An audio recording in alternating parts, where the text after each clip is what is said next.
Look at yourself in a mirror. Really, take the time to look at yourself and ask yourself how many times today you lied without even realizing it. How many times you played a role, displayed a fake smile, nodded your head while thinking exactly the opposite.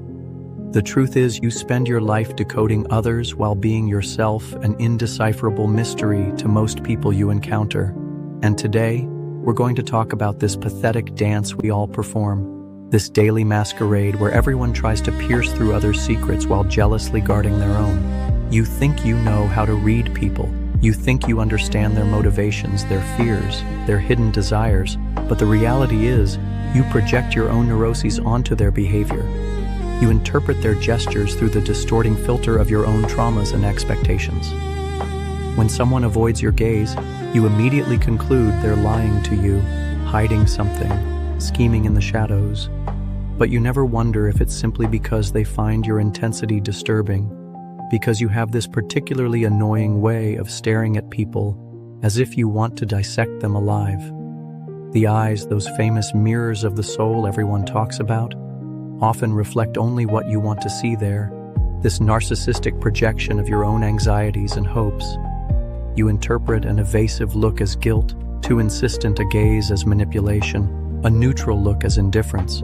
But you forget that behind those eyes there might simply be someone thinking about their grocery list, their next dentist appointment, or wondering if they properly turned off the gas before leaving. Raised eyebrows, this alarm signal you interpret as feigned surprise or discomfort, can also reveal someone who's hard of hearing, who has vision problems, or who just realized they forgot to water their plants for a week. But no, you prefer the dramatic version, the one where every micro-expression hides a Shakespearean drama, where every eyelash flutter reveals a soul tortured by unspeakable secrets.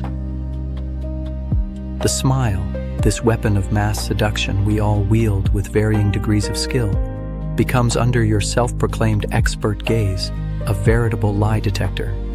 You search for wrinkles at the corner of the eyes, those famous crow's feet that authenticate joy, as if the absence of these creases automatically revealed monumental hypocrisy. But you never wonder if the person facing you hasn't simply had Botox, if they're not coming out of a long workday where smiling was a professional obligation, or if they're not clumsily trying to be polite despite their pathological shyness. Speaking of which, let's talk about this obsession you have with others' words. This way you analyze every compliment as if it necessarily hides devious manipulation. When someone speaks positively to you about their colleagues, their spouse, their family, you immediately conclude they're a pure soul, a benevolent being who deserves your trust. But you never consider the possibility that they're simply trying to give themselves a socially acceptable image. Conversely, when someone openly criticizes others, you immediately categorize them as a toxic personality, without ever considering that they might simply be more honest than average, that they refuse to play the game of social hypocrisy that consists of constantly praising everyone. If you actually took the time to analyze your own defense mechanisms, you'd probably discover that you spend your time projecting onto others your own social survival strategies, your own emotional camouflage techniques. Subscribe to the channel and activate notifications, because this journey into the psychological maze of human nature is just beginning, and you're going to discover aspects of yourself you'd probably prefer to ignore, but whose understanding could well change your way of seeing the world and human relationships forever. This obsession with body language actually reveals your desperate need to control your social environment, to predict others' reactions to better manipulate them, or to avoid being manipulated yourself. You scrutinize the tone of their voice like an amateur detective, seeking in every intonation proof of their sincerity or duplicity, but you forget that the voice can be affected by 1,000 factors: a lingering cold, a sleepless night, professional stress, a morning argument with their spouse. That monotone voice you interpret as indifference could simply reveal someone trying to keep their composure in a situation that moves them more than they want to show. The sarcasm you detect and analyze as passive aggression might just be a defense mechanism developed by someone who learned that humor was the only way to survive in a hostile environment. Those sideways glances you interpret as a desire to escape the conversation could simply indicate someone who's thinking, taking time to formulate their response, or who is naturally introverted and finds social interaction exhausting without personally rejecting you. And then there's this habit you have of over-analyzing approval signals, those head nods you dissect as if they were coded messages. You see anxiety where there might only be poorly controlled enthusiasm, manipulation where there's only a sincere desire to please you, impatience where there's only a nervous habit developed since childhood. This tendency to analyze how people touch their chin or clench their jaw reveals your pathological obsession with control, your panic fear of being deceived or manipulated. You look for signs of stress or intense reflection in these gestures, but you never wonder if the person facing you doesn't simply have a toothache, if they haven't just quit smoking, or if they haven't developed this habit for reasons that have absolutely nothing to do with you. Posture, this supposed revealer of self-esteem, becomes under your scrutinizing gaze a veritable psychological barometer. You see confidence in a straight back, submission in hunched shoulders, arrogance in an assured gait, but you forget that posture can be influenced by physical factors.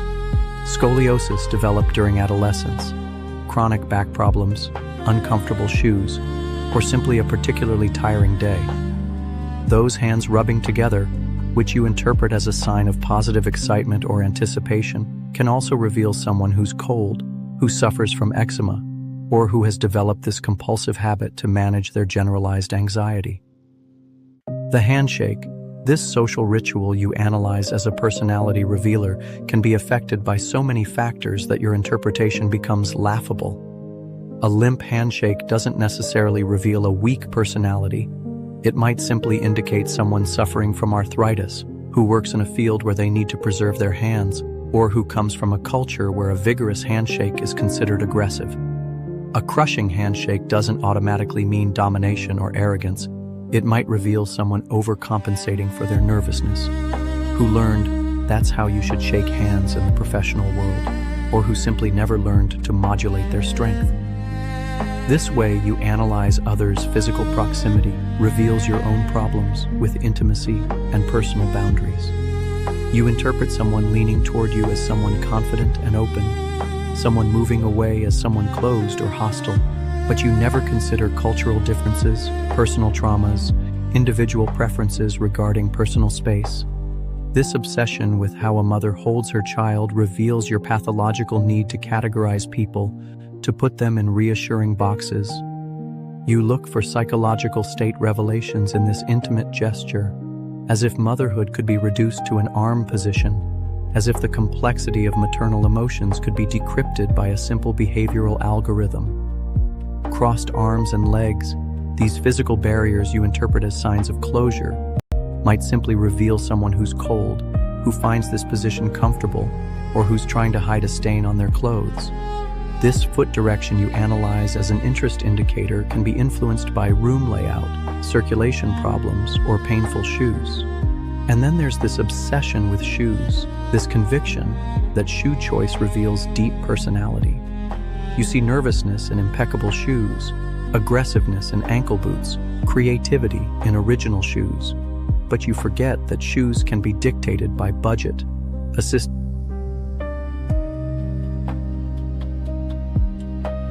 general appearance. This showcase you dissect like a psychological profile can be influenced by so many external factors that your analysis becomes pure speculation. This impeccably dressed person might not be obsessively detail-oriented. They might be coming out of a job interview, trying to make a good impression for a specific reason, or compensating for an inferiority complex through excessive attention to their appearance. This person with neglected appearance isn't necessarily lazy or depressed. They might be going through a difficult period, prioritizing other things over appearance, or simply not caring about social conventions. And finally, this body mimicry you interpret as a sign of harmony and connection might simply reveal someone who learned social manipulation techniques, someone who copies mechanically out of habit, or someone desperately trying to fit in without really feeling authentic connection. The truth is, you spend your time looking for psychological shortcuts, magic formulas that would give you access to others' souls without having to make the effort to really know them, really listen to them, really take interest in their unique and complex story.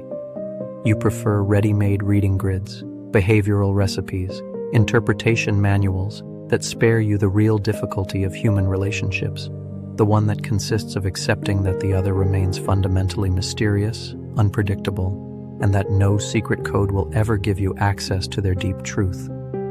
This illusion of being able to decode others protects you from your own vulnerability, from your own fear of being misunderstood, misinterpreted, unloved. By spending your time analyzing others, you avoid confronting your own contradictions, your own shadow zones, that part of yourself you don't understand and prefer to project onto others' behavior. So next time you meet someone, instead of trying to decrypt them like a secret code, instead of projecting your own fears and expectations onto them, just look at them for what they really are, a complex human being with their unique story, their hidden wounds, their secret joys, their unmentionable dreams, and accept that you'll never really know them. That this part of mystery is perhaps what makes human relationships so precious and terrifying at the same time. Retry Claude can make mistakes. Please double-check responses.